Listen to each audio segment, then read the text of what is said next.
Gracias por escuchar nuestros audios y podcast en RTV Play Radio y en nuestra aplicación móvil de RNE.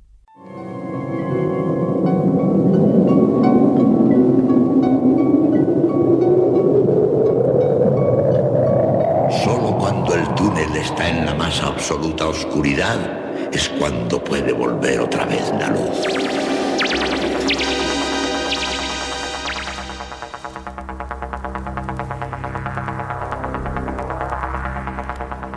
Estás entrando en el espacio en blanco.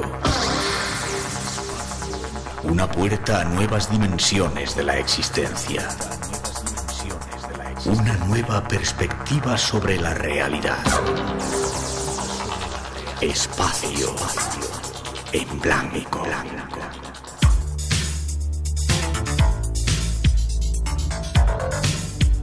Una producción escrita y dirigida por Miguel Blanco.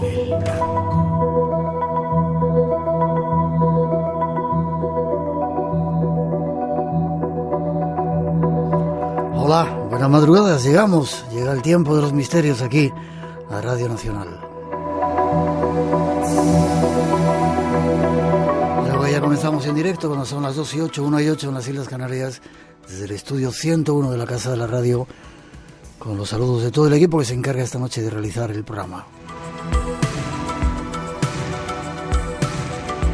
Un placer para todos nosotros estar de nuevo juntos, un equipo esta noche formado en la parte técnica por Paco Bermúdez y Pedro López, Rosa Rodríguez en la locución y producción, Natalia Sotillos en la realización y coordinación, Jessica Sola, Miguel Blanco con David Cuevas, que llega esta noche también con nosotros a contarnos algunas historias. Un programa para no perdérselo.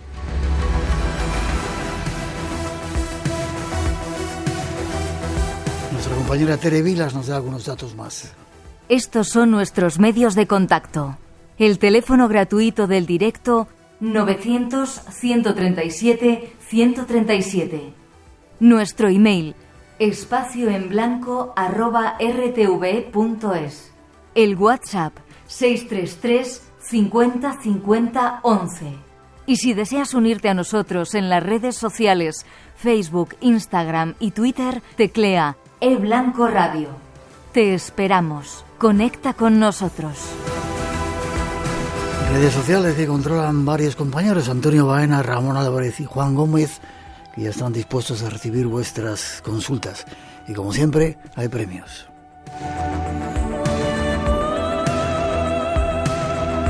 Y estos son los temas que os hemos preparado para hoy.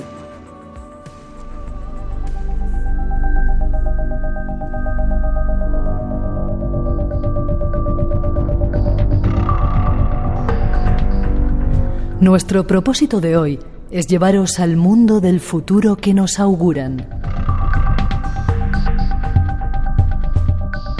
Nuevas tecnologías, nuevos avances prometen una vida mucho más interconectada. Aparatos que funcionan a distancia mediante la red de Internet. Nuevas realidades en las que podemos sumergirnos. Cerebros conectados a la red. Es lo que llaman el metaverso. Y ese nuevo universo virtual será hoy el objeto de nuestra atención.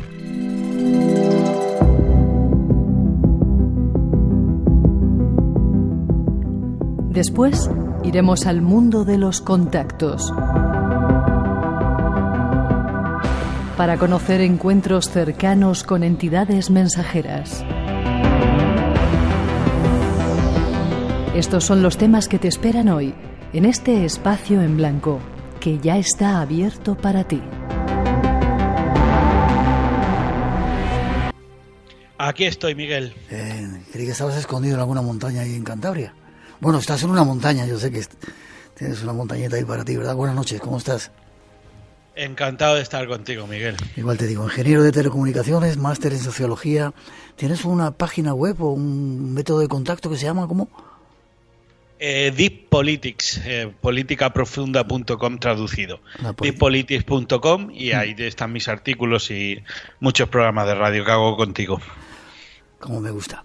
Nos ha sorprendido mucho un artículo que escribiste que se llama El futuro de Internet hacia una sociedad posreal, y algo que tú llamas la metaverso. El metaverso. Vale, déjame que pongamos algunas introducciones y tratemos un poco más de dar datos acerca de esto. Pone los pelos de punta, 900, 137, 137, por si queréis preguntar. Y si queréis saber cómo va a ser el mundo del futuro, atentos a los próximos minutos. Para entender un poco más qué es esto del metaverso. Empezamos a hablar por Mark Zuckerberg, el creador de Facebook. Eso es. Es cierto, la primera pregunta que te hago, que la gente que ha creado todas estas historias le dicen a sus hijos o les prohíben, como les decía el coronel Pedro Baños, que tengan teléfonos móviles o que entren en redes. Efectivamente, ese es uno de los grandes rasgos que tiene un poco todo esto que vamos a hablar hoy. Ya hace tiempo que hay una generación, de hecho empezó con mi generación, una generación de niños que se educó con la televisión, y ahora es una generación de niños que se está educando con Internet y posteriormente con el metaverso. Y hay que entender que todos estos dispositivos no son inocuos, tienen una polarización, tienen una forma de perfilarse. Y en el fondo lo que están haciendo es educar a la sociedad. Entonces es muy llamativo ese tipo de padres que consideran que, no sé, prestan los móviles a sus hijos, YouTube, etcétera, y está saliendo una generación de niños que se educan con estas cosas. Sin embargo, esto es peligroso y llama muchísimo la atención como los verdaderos cerebros que están diseñando toda esta revolución tecnológica que vamos a hablar hoy, prohíben a sus hijos usar todos los medios digitales hasta una edad relativamente avanzada. Hablamos de 14 o 15 años. Hasta 14 o 15 años fuera del mundo digital. Vale, hablemos de Mark. El creador de Facebook se hace supermillonario, ¿no? Hipermillonario con esta historia. Sí, hablamos de una persona que durante mucho tiempo los grandes medios financieros le han considerado, creo que en 2016 fue el empresario del año a nivel mundial. Una persona que ha revolucionado el mundo, una persona que, también está viendo cómo Facebook ha tenido algunos problemas. Últimamente tenemos esta polémica que ha pasado por unos, llamamos los Facebook Papers, basadas en las revelaciones de una ex trabajadora de Facebook llamada Frances Hagen, y que básicamente lo que muestra muchas de las cosas que hemos contado en otras ocasiones aquí en el Espacio en Blanco, ¿no? Los grandes problemas internos que tenía Facebook a nivel de ética, ¿no? Por ejemplo, Facebook conocía que su red social provocaba síndromes como la depresión, ansiedad, pensamientos suicidas, etcétera, etcétera, y todo ello se ocultó. Y al mismo tiempo, Mark Zuckerberg lo que ha visto es que Facebook, que prácticamente llevaba, me parece que nació en 2004 hasta 2013, ha crecido ininterrumpidamente y luego ha alcanzado un cierto pico, es decir, ha sido la primera red social del mundo, pero yo creo que ahora mismo estaba, de alguna manera, dejando de crecer anualmente las mismas tasas que lo hacía inicialmente, y ahora Mark Zuckerberg lo que quiere es dar un paso adelante, un atrevido paso adelante, y el pasado 27 de octubre de 2021, perdón, el 28 de octubre, Mark Zuckerberg presenta al mundo lo que es el metaverso, y él lo define como esa tecnología que será la sucesora del Internet móvil tal como lo conocemos.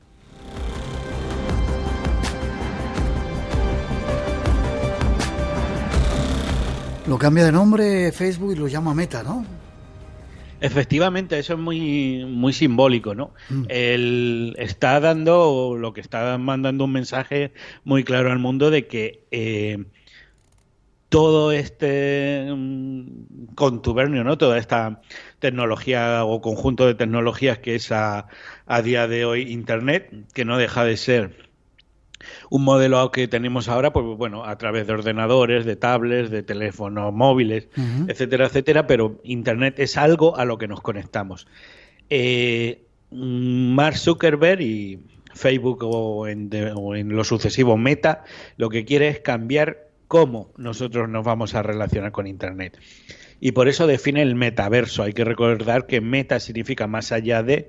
Entonces, metaverso, que sería el metauniverso, sería el universo, un universo de universos digitales, es decir, la unión de todos los espacios virtuales que existen en el mundo.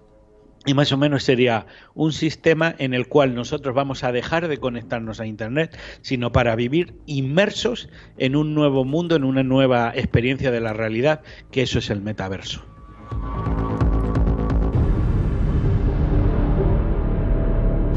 Dices aquí en tu artículo que las grandes transformaciones sociales, las más de las veces han sido posibles gracias a los avances tecnológicos. Atentos con esto que nos viene, que lo llaman metaverso. Dices, ya casi para terminar y empezar a profundizar más, 10.000 personas se han contratado solamente en Europa para lo que se prepara. Sí, y había hay unas inversiones millonarias. De hecho, ya el metaverso ya es uno de los fondos de inversión en lo que cualquier persona puede invertir si quiere, y hablamos de cantidades de decenas de miles de millones de dólares para para construir ese metaverso, que todavía nadie sabe cómo será porque todavía no está construido, pero lo que sí tenemos muy claro es quizás no la forma final, pero sí qué vocación tiene y cómo se va a plantear. 900-137-137, si queréis intervenir, 2 y 22, 1 y 22 en las Islas Canarias. Son los primeros datos. Hay mucho más. Espacio en Blanco, en Radio Nacional, con Miguel Blanco. Mira, yo creo que estamos en un momento muy parecido a 1995 aproximadamente. En 1995 la sociedad, que era bastante diferente de lo que era ahora, la sociedad todavía no era consciente de que ya a nivel industrial, a nivel empresarial, se había diseñado toda una nueva forma que sería el Internet que nosotros tenemos ahora, ¿no? Como bien habéis dicho en la introducción, ¿no? De 1997 a 2005, pues se multiplicó por 10 el número de móviles. Yo todavía me acuerdo, disculpa que te corte, eso, como casi te regalaban los móviles en aquel tiempo, te cobraban casi nada, ¿no? Con tal de apuntarte en una compañía, y claro. Y que quien no tenía móvil no estaba en la onda, no tenía flow, se dice. Al principio eso era algo opcional, superfluo, casi innecesario, pero con el tiempo se volvió imprescindible, nos convirtió en adictos. Y lo que yo quiero explicarle al público esta noche es que un diseño así de la sociedad, las cosas no ocurren porque sí.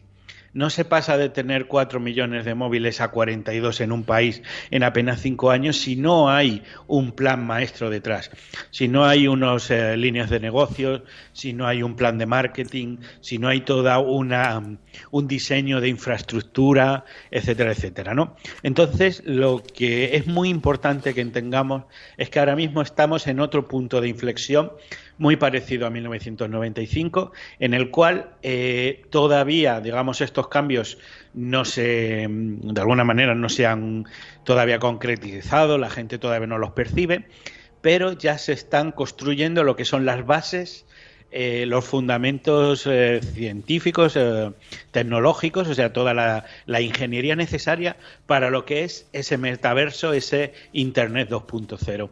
Ahora mismo tenemos tecnologías, se está gastando muchísimo dinero en lo que son las conocidas antenas de 5G, todos los móviles estos de 5G, y otra cuestión muy importante, que es lo que son las megaconstelaciones de satélites. Hablamos de que en los próximos años se van a poner en marcha pues del orden de unos 20-30.000 satélites. Solo el proyecto Starlink de SpaceX ya cuenta con 12.000 satélites. A eso les podemos sumar, por ejemplo, los 650 satélites de OneWeb, que van orientados a que podamos tener conectividad de Internet en cualquier metro cuadrado de superficie terrestre en todo el planeta, incluidos los polos, incluido el Everest, incluido cualquier metro cuadrado de océano. Y ahí podemos sumar todos un montón de satélites. Pues por ejemplo tenemos 3.236 de la constelación Kuiper de Amazon, los de Boeing, los de Leosat, etcétera, etcétera, etcétera. Entonces, todavía esto la gente no lo ve, pero hay que entender una cosa, que ahora mismo lo que se está diseñando es lo que en telecomunicaciones se llama una inmensa red de transporte para que podamos tener banda ancha, es decir, conexión de datos a alta velocidad en los puntos más remotos del mundo.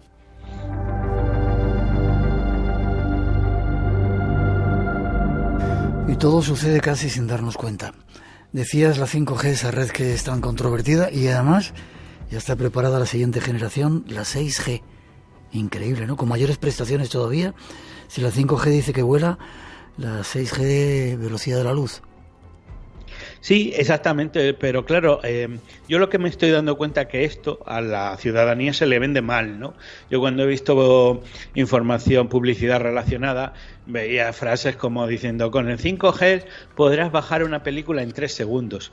Eso realmente es una forma muy pobre de explicar lo que está pasando, porque realmente no hay una necesidad ahora, nadie necesita que te puedas bajar una película en 3 segundos y que eso sea mucho mejor que bajarla en 3 minutos o en 10.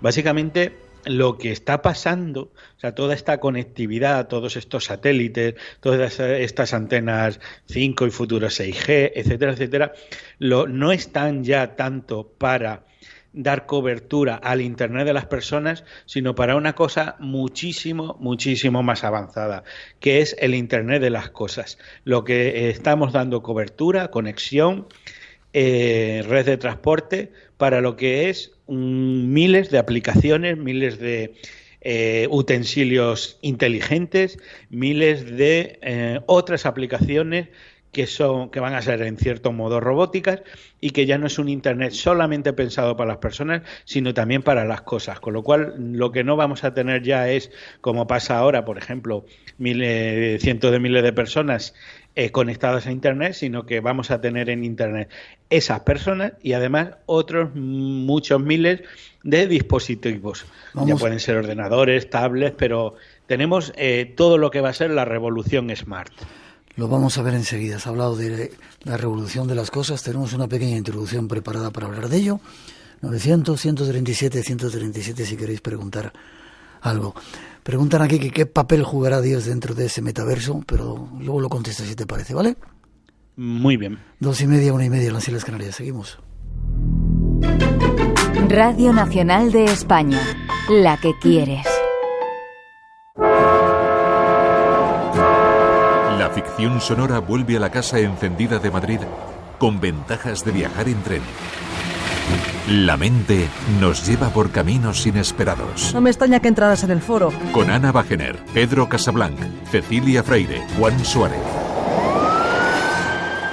¡Está ardiendo el salón, doctor! ¡Es que no lo ve! No somos nada más que un El jueves 2 de diciembre a las 8 de la tarde. Entrada libre hasta completar aforo. Es genial, Doctor, ¿te parece? venga conmigo, por favor. ¿Pero En dónde directo va? por Radio 3, RTVE Play y aplicaciones de Radio Nacional. RTV, la que quieres.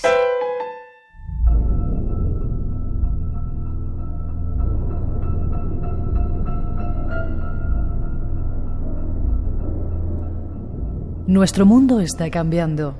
Ha llegado ya el Internet de las cosas. Ricardo Grijalva, de la cadena DW, nos da algunos datos. Hasta hace algunos años, el Internet era solo nuestro, de las personas. Ahora lo compartimos con las cosas. Verán, hoy en día, muchos objetos cotidianos pueden estar interconectados a través de Internet. Refrigeradores que compran, lentes con los que conversamos, pulseras que recolectan información y la comparten. El Internet de las cosas son objetos cotidianos que con ayuda de una mini computadora están conectados a la red. Por ejemplo, un termostato inteligente. Este puede monitorear la temperatura y regularla, y así ayudarnos a mejorar nuestro consumo. El más común es probablemente nuestro smartphone y otros dispositivos de asistencia como Siri o Alexa. El Internet de las cosas puede mucho más. Hacer mediciones del aire con pequeños sensores o controlar plantas industriales enteras. Para 2022 se espera que haya más de 50,000 millones de dispositivos conectados. El IoT se desarrolla a una velocidad impresionante.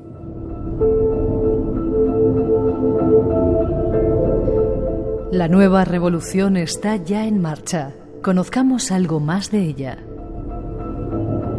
50.000 millones de dispositivos conectados en esto que llaman el Internet de las cosas. Luego en la cuarta parte hablaremos más concretamente de algunos aparatitos, pero increíble lo que se está preparando, ¿no, Miguel Ángel?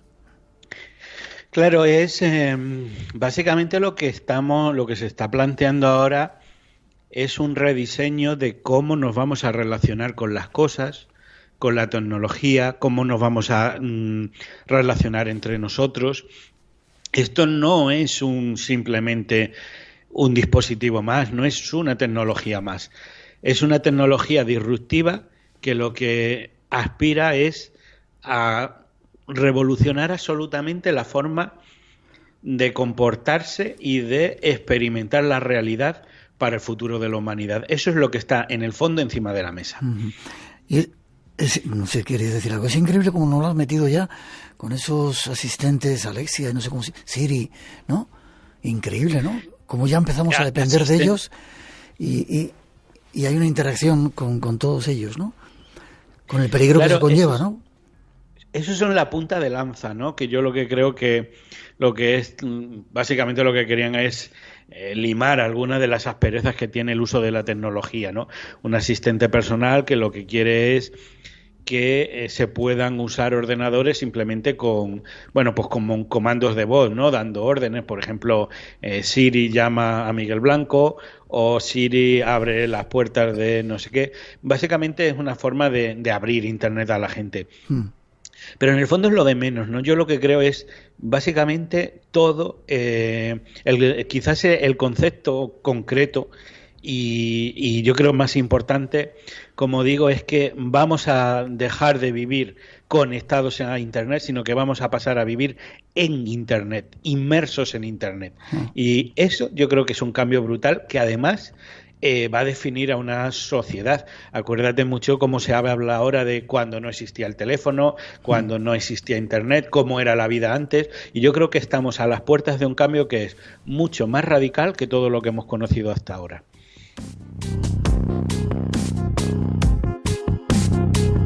Empieza a haber ya un montón de preguntas. El teléfono estaba tranquilito, quizá escuchando todo lo que decías. En un momento nos vamos a ver qué aplicaciones va a tener ese Internet de las cosas, pero preguntan si se sabe si China y Rusia están creando o trabajando en su propio metaverso. ¿O solo es una cuestión americana? ¿O están todos implicados ahí, son multinacionales y nada tiene que ver los países? Bueno, esto ya es global. Realmente el metaverso ahora mismo se concibe como una especie de venture joint que se llama, ¿no? O sea, que sería como una especie de gran unión de empresas que trabajando juntas con el mismo fin, y no es de extrañar que, claro, piensa que China, aparte de ser la fábrica de la humanidad ahora mismo, es punta de lanza, por ejemplo, de computación cuántica y también de muchos de los desarrollos grandes, muchas de las grandes tecnológicas. No solo son americanas, pero ya son chinas. Tenemos a Huawei, tenemos a Samsung. Entonces, al margen de que luego, en el fondo, piensa que ahora mismo estamos todavía, el metaverso es todavía un poco terra incógnita, es decir, no existe, ¿no? Vale. Pero piensa que al margen de que en el futuro se acaban repartiendo el mercado, ahora mismo están todas juntas trabajando en lo que será en el fondo la nueva realidad en la que va a vivir la humanidad. Y en eso están unidas, sí. Vale, 900-137-137. Me dicen que repito el teléfono para que podáis comunicaros con nosotros. Damos un pasito más y ya veréis qué cantidad de cosas están preparadas ya que nos van a llenar la vida diaria. Escucha de nuevo Espacio en Blanco en RTVE Play Radio.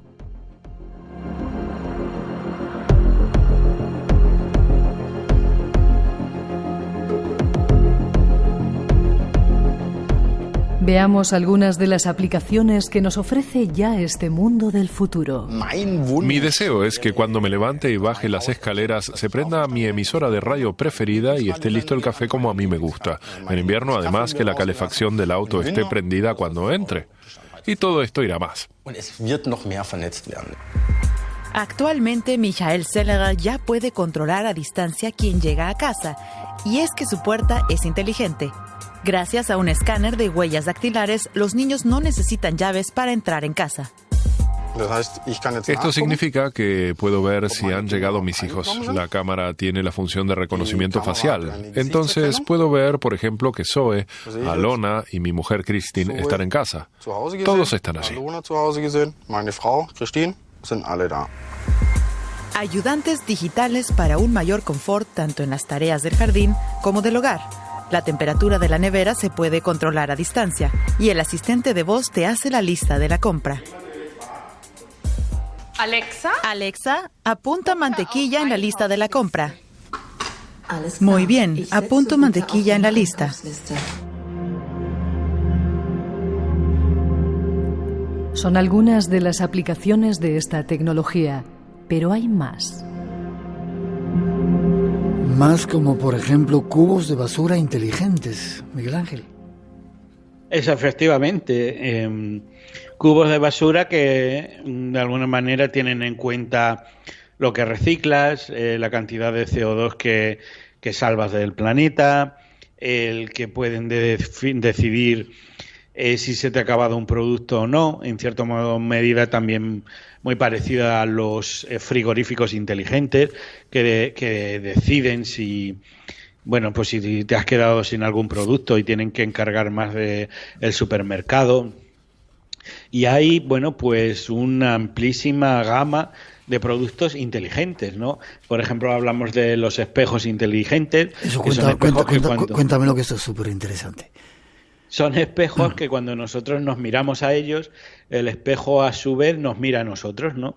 Y entonces este espejo tiene una cámara y realiza funciones de diagnóstico de nuestra salud, ¿no? Entonces nos puede informarnos sobre la calidad de nuestro sueño, si estamos deshidratados, si tenemos algún tipo de problema, etcétera, etcétera, ¿no? Prácticamente es que hay de todo, ¿no? No voy a hablar de los Rumbas, que son escobas inteligentes, esto yo creo que ya prácticamente lo conoce todo el mundo, pero por ejemplo maletas robots, son maletas inteligentes, maletas que nos siguen, maletas que pueden informar de dónde están. Que nos falta tirar de ellas, van a ir solas caminando. Exactamente, en una de las opciones, o que pueden tener geolocalización, y si la maleta se pierde nos informa de su paradero, ¿no? Por ejemplo, esta a mí me encanta, que serían los bolis inteligentes, es decir, un boli que tú tomas una nota en un papel y el bolígrafo detecta tu escritura y la sube a internet en una nota digital, y aunque tú pierdes el papel donde... Esto es útil, ¿no? Desde luego, aunque pierdes un papel donde has anotado un teléfono, por ejemplo, esa anotación se ha quedado alojada en internet, en la nube, y tú puedes acceder a ella, ¿no? Entonces, si te das cuenta, es que la lista es interminable, pero sobre todo de lo que estamos hablando es de movernos en un entorno que tendrá no consciencia, pero sí inteligencia, es decir, un entorno que que de alguna manera va a cambiar la relación de que nosotros tenemos con los objetos, porque los objetos van a hacer cosas para nosotros. Dices también que, eso ya se está casi utilizando ahora, ¿no? Que cuando vas caminando por la calle, quizá a través del teléfono, del smartphone, de repente te avisan de ubicaciones o establecimientos que tú estás necesitando, ¿no? O estás a punto de acercarte, o que tengan publicidad relacionada, o sea, publicidad por proximidad, ¿no? A lo mejor estar a 200 metros de una barbería y estabas buscando una, ¿no? O sea, eso es lo que son, por ejemplo, las ciudades inteligentes. Pero yo creo que aquí lo importante es darse cuenta de una cosa, y es que todo lo que significa inteligente significa a la vez también espía.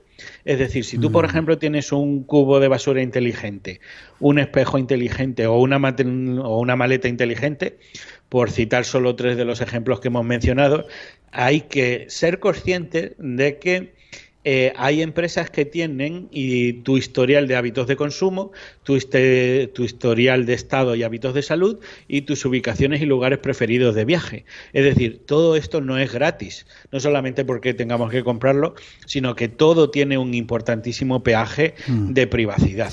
No sé si era Pedro Baños, el otro día también decía que esos escobas...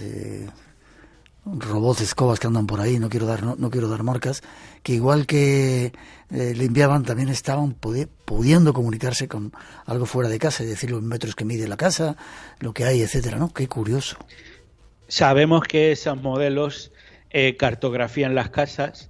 Básicamente lo que hacen es, todos estos dispositivos hacen un perfilado de hábitos, de consumo, de formas de vivir nuestros, ¿no? Y luego esos datos se venden todos en un mercado secundario y gracias a ello se hace una cosa que se llama Big Data o marketing relacional. Básicamente lo que se hacen es cruzar los datos de diferentes dispositivos. Por ejemplo, la escoba te puede informar de cómo es tu casa. Ajá. Y a lo mejor Alexa puede informar de cuáles son el tipo de bebidas que tú sueles hacer, etcétera, etcétera.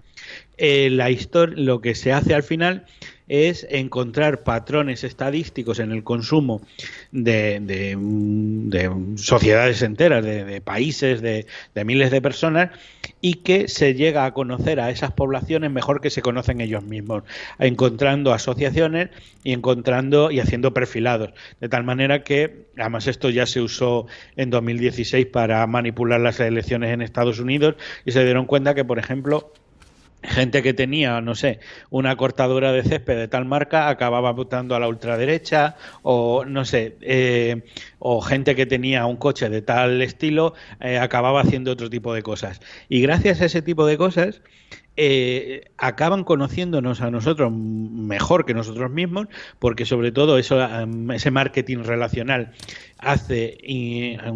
informa o construye relaciones de las cuales muchas veces los sujetos no somos conscientes, y gracias a ellos pueden darnos una publicidad relacional que es una publicidad que nos acaba conociendo mucho mejor que nosotros mismos, ¿no?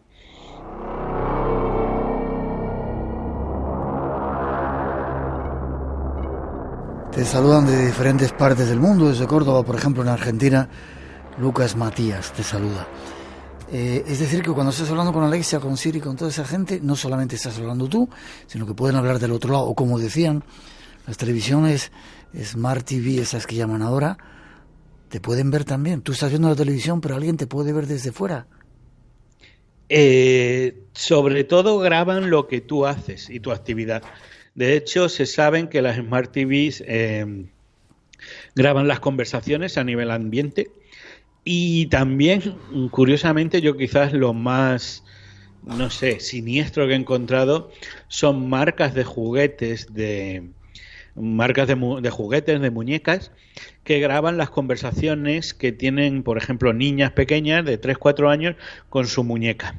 Ellos dicen que es para mejorar, para mejorar el producto, para ofrecer una mejor experiencia así lo llaman, ¿no? Experiencia de venta, etcétera, etcétera. Uh-huh. Pero al final, como vemos, es todo un sector industrial que está muy interesado en la vida doméstica de la gente, es decir, en conocerles muy profundamente para luego ser capaces por un lado, de venderles prácticamente cualquier cosa, y luego, por otro lado, de explotar las vulnerabilidades, ¿no? Que eso, curiosamente, es una de las grandes polémicas en las que se ha visto Facebook envuelto. Te iba a preguntar sobre ello, ¿no? Porque publicaron en 2017 un periódico australiano, de Australian, publicó un documento, ¿no?, que tenía que ver con Facebook. Exactamente, y además a mí eso me parece una de las cosas más terroríficas que ha pasado en los últimos años. Hablamos del periódico australiano de Australian. Uh-huh. En 2017, un documento filtrado que era por 2 directivos de Facebook, se dieron cuenta cómo Facebook monitorizaba los estados de ánimo de los adolescentes, curiosamente en este caso eran solo chicas, para ofrecerles una publicidad relacionada. Lo que hacían eran detectar en qué momento los adolescentes se sentían más deprimidas. Concretamente, Facebook lo que buscaba eran etiquetas de conversaciones que hubieran tenido las adolescentes y buscaban las etiquetas de vencida, abrumada, estresada, con ansiedad, soy estúpida, me siento tonta, me siento inútil, soy un fracaso. Cuando el algoritmo detectaba varias de estas etiquetas, establecía que esa era una adolescente que la convertían en target, es decir, la convertían en objetivo. Era alguien que les interesaba. Y a partir de entonces, en el momento en el que ya, de alguna manera, etiquetaban a un adolescente que estaba deprimida o baja de ánimo, entonces ya se les incluía en un target de publicidad que podía ser más o menos abusiva, pero sobre todo se basaba en el momento en el que cuando estás deprimido eres más, tú puedes comprar mucho más compulsivamente o consumir mucho más compulsivamente que cuando estás eufórico, estás contento, ¿no? Yo creo que este es un buen ejemplo de hacia dónde puede ir el metaverso y es un buen ejemplo de cómo toda esta tecnología, como decía al principio, no es inocua, es una tecnología que te estudia mientras tú la usas. Dicen, ya no es espía, es coercitivo, directamente nos van a empujar a hacer, pensar como quiera ese metaverso. 900-137-137, y son solamente unos pequeños datos. Hay más que queremos daros esta noche con la ayuda de nuestro invitado Miguel Ángel Ruiz.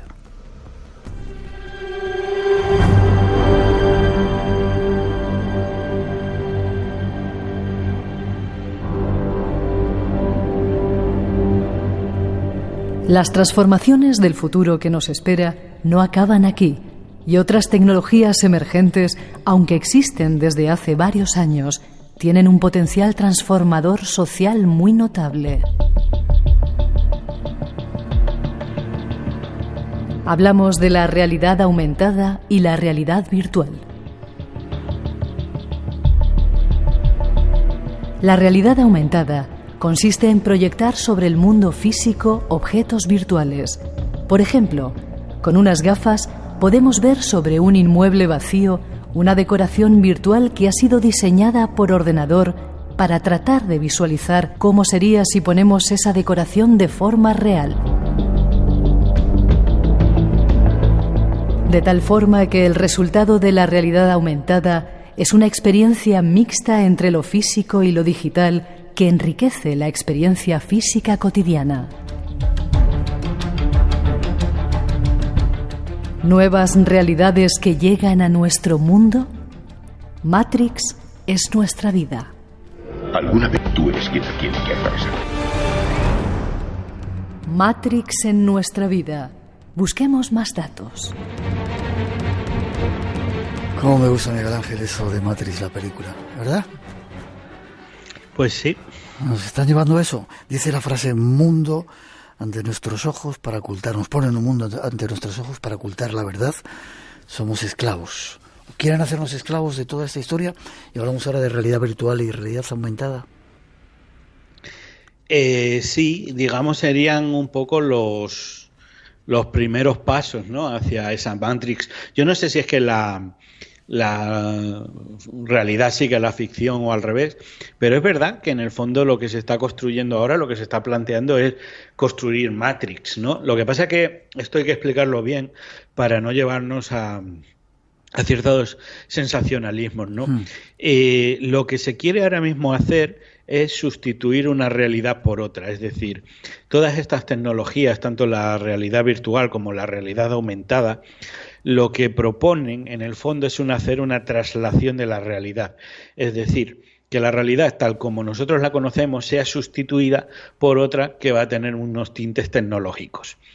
De hecho, esto es una cosa que, por ejemplo, ya se hizo con ya lo hizo la industria alimentaria cuando quiso de alguna manera cambiar los hábitos de consumo de la sociedad a nivel de comida basura, a nivel de comida procesada, etcétera, etcétera. La idea era muy sencilla.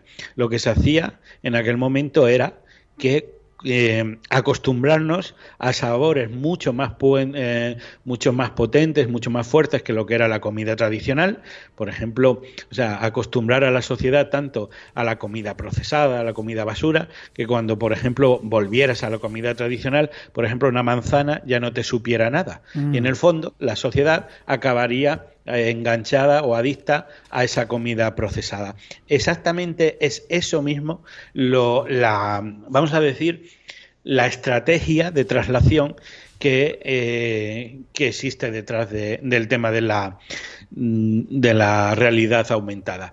Piensa que la realidad aumentada lo que va a hacer, bueno, y la virtual, pero sobre todo la aumentada, es enriquecer tu experiencia en la realidad, es decir, en tu vida en el día a día, ¿no? Tú puedes ir con la realidad aumentada, pensar que la realidad aumentada es una realidad enriquecida digitalmente, es decir, tú puedes ir por la calle y, por ejemplo, mirar al cielo, y si ves aviones, que cada avión sea identificado con una etiqueta. Estas aplicaciones eso ya se puede existen ya. Ajá. Claro, existen también en astronomía. Tú miras a una estrella y te dice qué estrella es, etcétera, etcétera, ¿no? Tú puedes ir por la calle. Eso es realidad aumentada, para definir. Eso es realidad aumentada. Vale. Digamos que es una capa digital o de contenido digital que se proyecta sobre la realidad que tú ves. Vale. Por ejemplo, en decoración se hace, tú puedes ir a un piso que está vacío, ponerte unas gafas de realidad aumentada, y cuando miras ves que digitalmente, por ejemplo, el piso está decorado. El decorado se ha elegido, pero tú, si te quitas las gafas, ves un piso desnudo, pero si te pones las gafas ves que el piso está decorado, y entonces puedes ir variando las decoraciones hasta elegir la que más te gusta. Vale. Esa, curiosamente, es la realidad aumentada. ¿Cuál es el problema de este tipo de realidades? Yo soy consciente que tiene muchas virtudes, que tiene muchas utilidades. El problema de todo esto es que va a ser una realidad que va a ser adictiva, porque va a ser, en cierto modo, más rica que la realidad normal. Y en el fondo lo que nos va a pasar es que una persona que ya viva que ya no esté en esa realidad aumentada va a tener problemas de adicción. Esto en cierto modo ya pasa. No sé si conocéis el síndrome de la nomofobia. ¿Qué es eso? Que es una especie de miedo un tanto irracional a estar sin el teléfono móvil, ¿no? La nomofobia produce ansiedad, nos hace que nos sintamos desnudos o incompletos o nerviosos si no tenemos encima nuestro smartphone, porque el smartphone constantemente, hay que pensar que esto es lo que se llama el capitalismo de la atención. Todas estas aplicaciones están diseñadas para que constantemente estés teniendo que volver a ellas una y otra vez. Ahí tienes los likes de Facebook, los likes de Instagram, los comentarios, el teléfono móvil, etcétera, etcétera. Entonces, el gran problema aquí, y sobre todo yo creo que lo van a tener en gran medida los padres, es que les va a costar muchísimo que sus hijos salgan de esta Matrix, de esta nueva realidad, porque va a ser mucho más adictiva, más rica y probablemente más entretenida, más divertida que la normal. Si te parece, ya les pasa a muchos padres que les cuesta muchísimo que sus hijos simplemente jueguen en la calle. Sí. Y esto, que es una propuesta mucho más inmersiva que las actuales consolas de juegos, ¿no?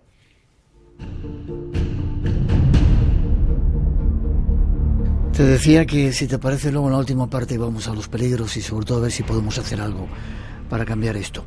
3 o 4 minutitos, ¿te quedas después de las noticias un ratito más? Por supuesto que sí. Vale, has hablado de realidad aumentada. Hay otra realidad que es la realidad virtual, que es quizás la que vemos en los juegos, ¿no? Esos juegos que proliferan ya tanto y que ahí tienen aplicaciones increíbles como la Hybrid. ¿Qué es esta aplicación? Bueno, la Hybrid es una de las muchísimas formas que hay de mercantilizarlo absolutamente todo. Hybrid es una aplicación de realidad virtual que nos permite diseñarnos una pareja que sea completamente virtual. Es algo así como lo que pasó en la película Her, es decir, es una especie de novio virtual. la propuesta es al final tener una relación amorosa con un ser virtual. Por ejemplo, pues no sé, gente que a lo mejor le cuesta encontrar pareja, gente que se siente solo, gente que necesita compañía, y entonces esta empresa lo que hace es que te diseña un avatar, es decir, una especie de personaje virtual para que tú compartas tu vida, compartas tus horas para que te dé compañía, etcétera, etcétera. Lo que pasa es que aquí se abren una variedad grandísima de posibilidades, porque una de las cosas que creo que vas a contar por los pelos de punta es lo que se llama la inmortalidad digital. A forma de, yo no sé si terapia o no, esto lo tendría que decir un psicólogo, pero cuánta gente probablemente esté tentado a reconstruir digitalmente a un ser ya fallecido porque no puede aceptar su pérdida, ¿no? Bueno, pues estos, con sus luces y sombras, son las nuevas posibilidades que nos trae toda esta realidad virtual.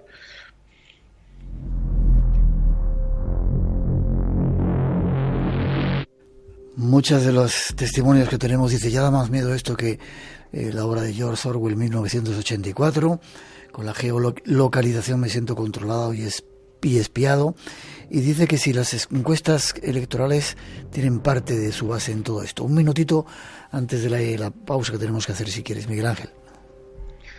Pues yo sobre todo lo que creo que es que todo esto va a cambiar profundamente la forma en la que nos relacionamos. Yo creo que todas estas tecnologías nos van a hacer más egoístas, con menos habilidades sociales, con menos paciencia, con menos capacidad de escuchar al otro, y todo eso además se va a convertir en un mercado. Es decir, nos van a dar aplicaciones que cada vez nos van a hacer más autónomos, más independientes, pero a la vez más solos y más aislados. También preguntan que si crees que es posible que en un futuro nos gobiernen dispositivos. Y dice, no hablo metafóricamente, no me imagino a mi robot aspirador como presidente del gobierno. En 30 segunditos, ¿podrá llegar a esto a que, bueno, quizá nos influencien tanto que vete a saber, ¿no? No, esto en el fondo es una arquitectura de control. Esto es un sistema de control social. Detrás de estas máquinas hay gente y no quieren perder el control.